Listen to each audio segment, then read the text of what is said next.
Wanyamapori hawa sio tu kwamba ni kivutio cha kustaajabisha na kuhusudiwa, bali ni rasilimali muhimu sana kwa uchumi wa nchi yetu na watu wake kupitia utalii ambao kwa kiasi kikubwa unategemea wanyamapori.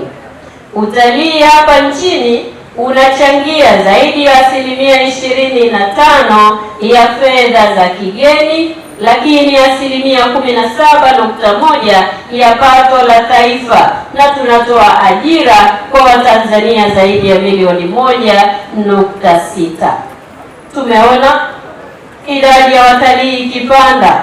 Kwa mfano, kwa mwaka 2025 tumeona tumefikia watalii milioni 5,935,561 ukilinganisha na watalii milioni 5,360,247 kwa mwaka 2024. Hili ni sawa na ongezeko la 10.73.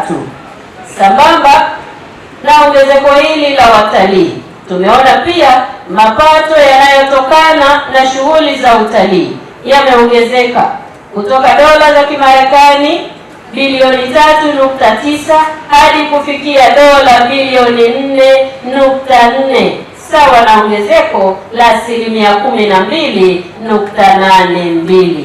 Hongereni sana Watanzania kwa kazi hii njema, kwani mapato haya yanaingia kwenye mifuko ya wajasiriamali wetu. Mapato haya yanaingia kwenye mifuko ya mamalishe wetu. Mapato haya yanaingia kwenye mifuko ya wenye mahoteli na wahudumu wote wanaoongoza watalii.